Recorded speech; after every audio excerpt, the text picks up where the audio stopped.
আসন্ন ত্রয়োদশ জাতীয় সংসদ আগামী 12ই ফেব্রুয়ারি, কাল বাদে পরশুই নির্বাচন এবং সেই নির্বাচনকে সামনে রেখে আমরা দেখতে পাচ্ছি রাজধানীর বিভিন্ন পয়েন্টে পয়েন্টে কিন্তু বিশেষ তল্লাশি অভিযান পরিচালনা করছেন আইন শৃঙ্খলা বাহিনী।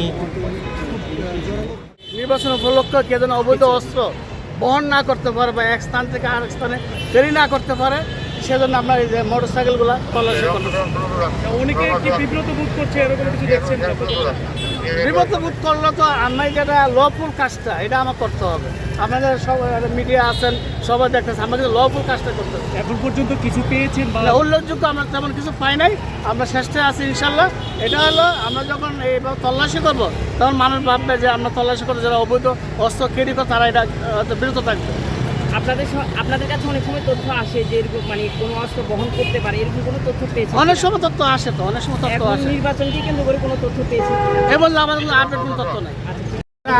আমরা তো তল্লাশি শুরু করলাম, উল্লেখযোগ্য আমরা কিছু পাই না। আজকে তল্লাশি করার মূল উদ্দেশ্য হলো যেটা নির্বাচনকালীন সময়ে অবৈধ অস্ত্র নিয়ে কেউ যেন কোনো ব্যক্তি যেন আইন শৃঙ্খলা অবনীত হয় এই ধরনের কার্যকলাপ না করতে পারে। এই তল্লাশি তৎপরতা কতক্ষণ পর্যন্ত, মানে কতদিন পর্যন্ত? আমার সিনিয়র অফিসাররা যতক্ষণ পর্যন্ত নির্দেশনা দিবে ততক্ষণ পর্যন্ত আমরা এই তল্লাশি অভিযান চালাবো।